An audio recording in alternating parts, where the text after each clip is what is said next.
하나님의 말씀은 사무엘상 10장 9절에서 16절의 말씀입니다. 그가 사무엘에게서 떠나려고 몸을 돌이킬 때에 하나님이 새 마음을 주셨고 그날 그 징조도 다 응하니라.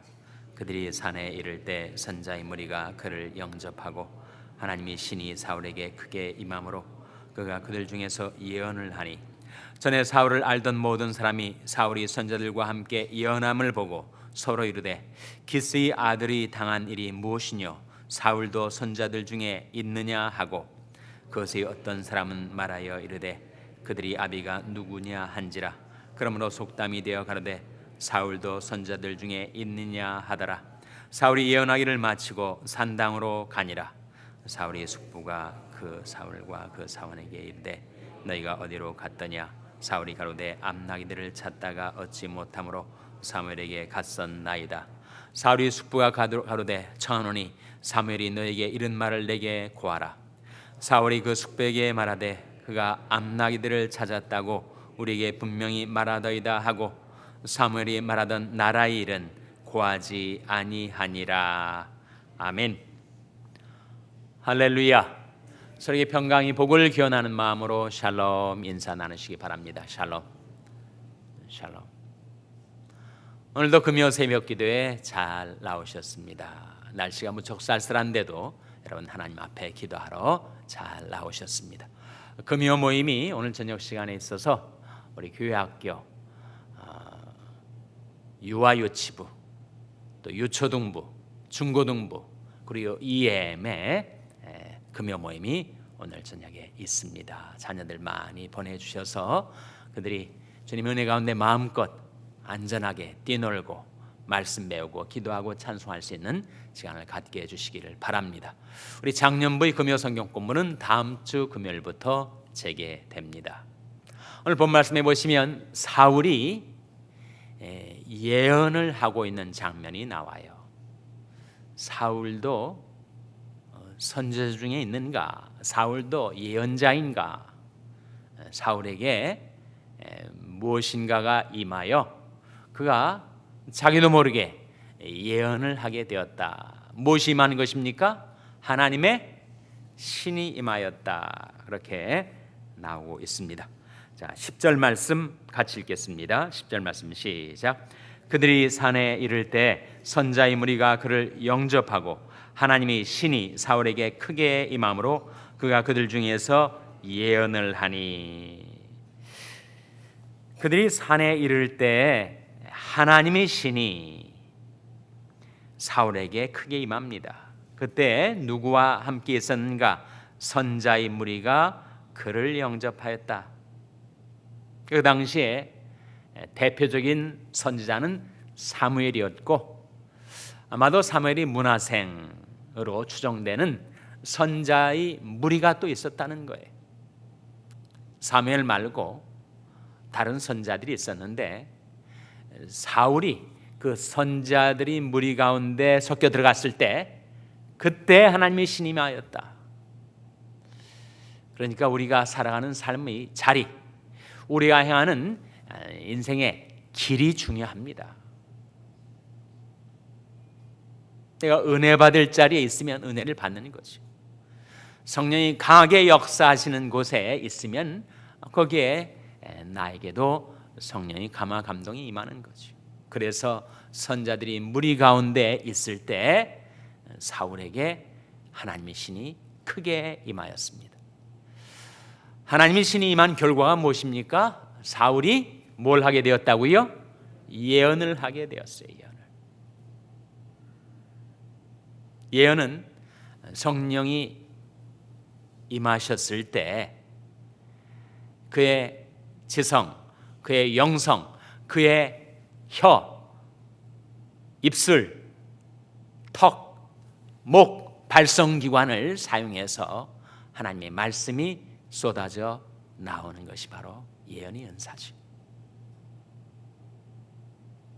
그건 다른 신, 악령, 세상의 신의 역사로 인해서 그렇게 예언할 수도 있다는 거예요. 사울에게는 하나님의 신이 임해서 그가 예언을 하였습니다. 그러니까 예언과 방언은 발성기관을 사용한 영의 역사죠. 그래서 사울에게 하나님의 신이 임했을 때 그가 예언을 하게 되었는데, 그가 의도하지 않은, 그가 말하려고 하지 않았는데 성령의 감화 감동에 의해서 그가 예언을 말하게 되었습니다. 예언은 통상 미리 예자의 예언을 쓰죠. 예언의 은사를 받은 사람이 앞날에 대해서 그가 말을 할 수 있는 거예요. 하나님 주신 믿음의 분량 안에서 충실한 예언의 은사를 활용하면 상당히 많이 알아맞힙니다. 내 믿음의 분량을 넘어서서 그가 예언을 하게 되면 틀리게 되기 시작하죠. 하나님 주신 것이 아닌데 말을 하니 육신적인 생각, 세상적인 생각으로 말을 하는 그 예언이 이루어질 리가 만무하죠. 그래서 로마서 12장에 보면 여러 은사들이 나오는데 그 가운데 예언의 은사를 받은 자는 어떻게 하라고요? 믿음의 분량대로 하라. 예언은 믿음의 분량대로 해야 됩니다. 하나님이 보여주시고 알게 해주신 것만 얘기할 수가 있는 거예요. 그 분량 넘어서는 그 사람이나 나나 똑같이 모르는 거죠. 하나님의 말씀이 임하였을 때 그 말씀이 시공을 초월한 말씀이다 보니까 앞날에 대해서 말을 할 수 있게 되는 미리자의 예언이 가능케 되는데, 그 예언의 본래적인 뜻은 맡길 예자. 하나님의 말씀을 맡겨주시니까 그 말씀을 가지고 말씀을 전하고 선포하게 되는 것입니다. 그래서 구약의 선지자들은, 구약의 예언자들은 많은 경우에 장래 일을 말하였지만 그 당시 사회 이스라엘 나라 가운데서 백성들의 죄를 지적하고 그들이 죄에서 떠나 회개하여 하나님께 돌아올 것을 촉구하는 예언들을 많이 하였습니다. 예언이라고 꼭 장래 일을 알아맞추는 것이 아니라 사람의 마음속 깊이 숨겨져 있었던 죄악들, 그들이 생활 속에 청산되지 못했던 그 죄악들을 하나님의 말씀으로 지적하고 그리고 회개를 촉구하는 그 일을 위해서 예언이 쓰여진 것인데, 그 점에 있어서 신약 성경의 예언은 두 가지, 예언이 갖고 있는 그 두 가지 측면을 함께 가지고 있습니다. 선지자 아가보가 안디옥 교회에 와서 천하에 크게 흉년 들리라 했을 때 로마 황제 글라우디오 때 그대로 그 예언이 이루어지죠. 분명히 앞날에 대한 예언입니다.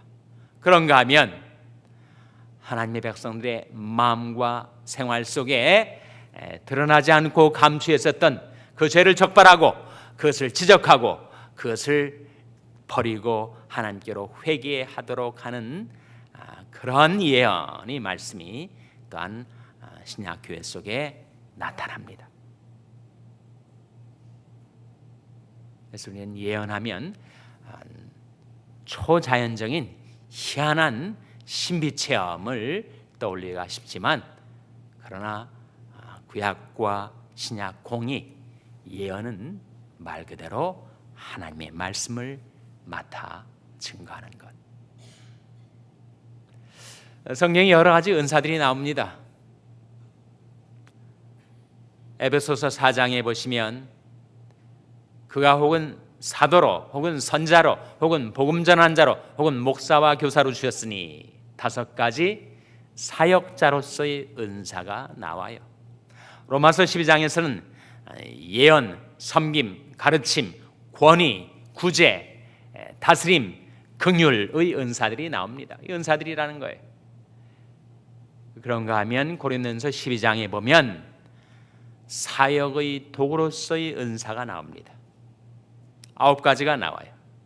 9가지를 잘 기억할 수 있도록 3가지씩 분류해서 머리, 입, 손에 연결시켜서 기억하시라 말씀을 드렸는데 좀 기억을 하시는지, 자, 머리에 관계된 세 가지 은사 뭡니까? 머리는 뭐예요? 머리는 판단하고 분별하는 거 아닙니까? 그러니까 머리에 관계된 세 가지 은사 뭐예요? 지혜의 말씀, 지식의 말씀, 영분별의 은사. 다음에 입은 발성기관 아닙니까? 입에 연결된 세 가지 은사 뭐예요? 예언, 방언, 방언 통역의 은사. 다음에 손은 일하는 것이니까 손과 관계된 세 가지 은사가 있습니다. 무엇입니까? 바로 믿음, 병고침, 능력 행함의 은사. 그것이 바로 고린도전서 12장이 보여주는 사역의 도구로서의 은사예요. 근데 이 은사들 찬찬히 살펴보면 다 그 은사의 근간은 무엇인가? 그 은사의 근간은 뭐예요? 다 말씀이죠, 말씀. 그래서 머리에 관계된 세 가지 은사에 지혜의 말씀, 지식의 말씀, 영분별이 있는데 이름 자체가, 그 은사 이름 자체가 말씀이 들어가 있지 않습니까? 지혜의 말씀, 지식의 말씀, 그리고 영분별. 말씀이 기준이 없이, 진리의 말씀이 없이 영분별할 수가 없어요. 그리고 예언, 방언 통역, 다 말씀이 근간입니다. 말씀이 임할 때 예언하는 것이고, 그 말씀이 임할 때 인간이 알지 못하는 언어로 하나님께 기도하거나 복음을 전할 수 있게 되는 것이고, 방언 통역 역시 발성기관을 통한 말씀의 역사죠. 그래서 이 예언, 이 은사들을 보면 그 은사들은 다 말씀이 근간이 되어 나타나는 것인데, 특별히 그 중에서 예언은 이렇게 이해할 수 있습니다. 예언은 적중하는 말씀이다. 우리가 성경책에 많은 말씀들이 나오는데 그 말씀들 중에서 내게 꼭 맞는 말씀,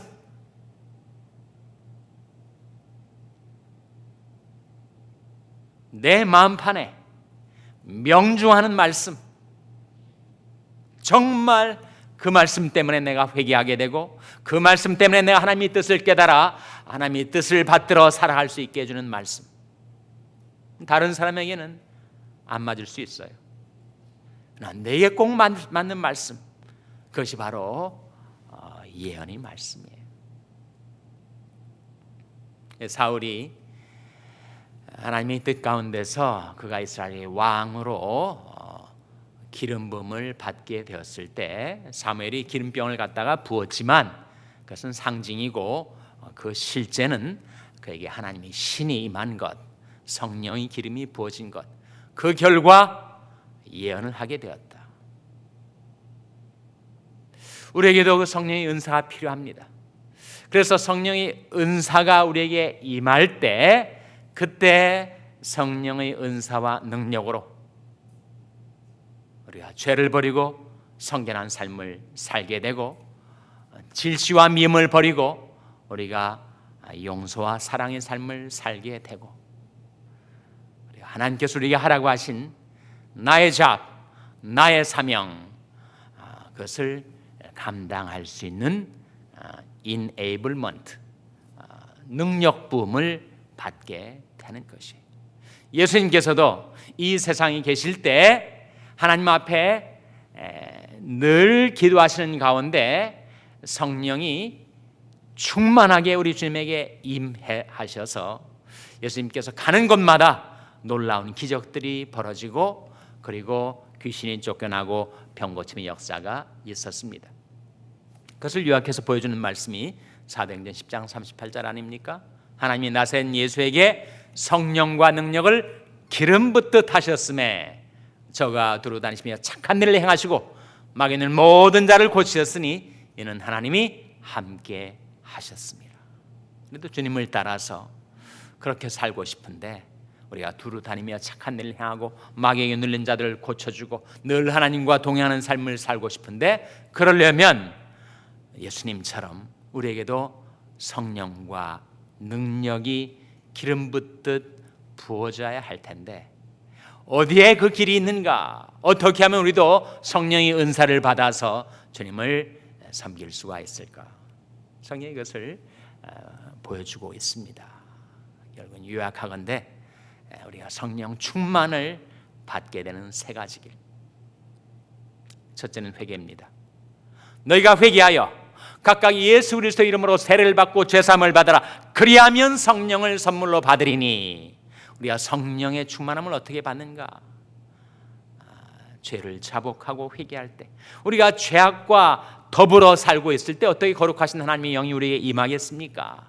그 죄를 자복하고 버리고 회개하고 하나님 앞에 돌아와 하나님 앞에서 살아갈 때, 하나님을 모시고 살아갈 때, 그때 성령이 우리에게 충만히 임하겠죠.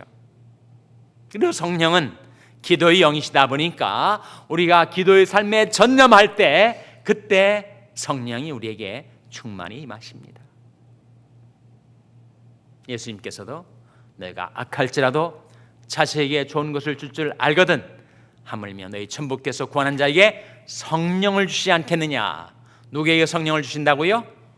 구하는 자에게. 기도할 때, 하나님 앞에 나와 기도할 때, 그래서 우리의 삶의 자리가 중요합니다. 우리가 늘 성령의 역사하는 자리, 하나님의 은혜가 부어지는 자리, 그 기도의 자리에 나와서 우리가 하나님 앞에 구할 때 성령의 충만함을 주십니다. 세 번째는 사도행전 5장 32절에 나오지 않습니까? 우리는 이 일의 증인이요 하나님이 자기를 순종하는 자에게 주신 성령도 그러하니라. 하나님이 누구에게 성령을 주시는가? 자기를 순종하는 자에게. 하나님의 뜻을 받들어 즐거이 순종하며 살 때, 그때 하나님께서 우리에게 성령을 부어주십니다. D.L. 무디가 그를 위해서 간구하는 여러 중보 기도자들의 기도에 힘입어서, 그가 전도자니까 정말 많은 불신 영혼들을 그리스도께로 인도했었던 전도자 아니었습니까?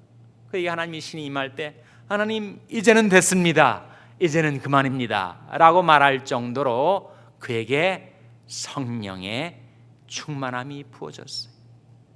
그러니까 하나님의 뜻을 받들어 늘 복음을 전하려고 힘쓰다 보니까 그걸 더 잘하라고 하나님께서 성령의 능력을 주신 거 아니겠습니까? 그것이 바로 우리가 성령 충만을 받는 길, 성령의 은사를 받아서 우리가 주님을 더 잘 섬길 수 있는 길.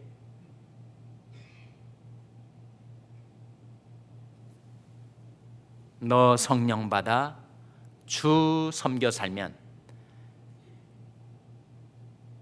저 천국에서 더 잘 섬기리. 우리가 이 세상에서도 주님을 섬기다가 천국에서도 주님을 더 잘 섬길 수 있는 것, 너 성령 받아 주 섬겨 살면. 어떻게 성령의 충만함을 받을 수 있다고요? 우리가 죄를 버리고 하나님께로 회개할 때, 그리고 성령의 충만함을 달라고, 성령의 은사를 달라고, 성령의 열매를 맺히게 해달라고 하나님 앞에 나와 기도할 때, 그리고 나의 삶을 향하신 하나님의 뜻을 깨달아 그 뜻 순종하며 살아갈 때 하나님께서 자기를 순종하는 자들에게 성령을 주실 줄로 믿습니다. 기도하시겠습니다. 오늘 말씀 기억하며, 하나님, 저희들도 성령의 충만함을 받아 변화받고 능력받아 주님을 섬기게 주시옵소서. 기도하시기 바랍니다. 우리 자녀들 위해서 기도할 때, 하나님, 저희 자녀들에게 성령의 충만함을 주셔서 저희 자녀들의 속사람이 변화되게 해주시고 저희들이 능력과 축복을 받아 살게 하여 주시옵소서. 자녀들 위해서 기도하시기 바랍니다. 병상에 약한 지체들 위해서 기도해 주시기 바랍니다. 성령의 능력으로 치료해 주시고 그 병을 고쳐 주시옵소서 위하여 기도해 주시기 바랍니다. 우리 샬롬 교회를 위해서 기도할 때, 하나님, 저희 샬롬 교회에 성령의 충만함을 주셔서 저희 교회가 새롭게 변화되고 능력받아 하나님 앞에 쓰임받는 교회가 되게 해 주시옵소서 기도해 주시기 바랍니다. 여러분의 생업을 위해서 기도하시고 IT의 김올림 선교사님을 위해서 기도해 주시기 바랍니다. 하나님이 아침에 하나님 앞에 나온 저희들을 긍휼히 여기사 성령으로 충만케 하여 주시옵소서. 이런 제목들로 우리 합심해서 기도하겠습니다.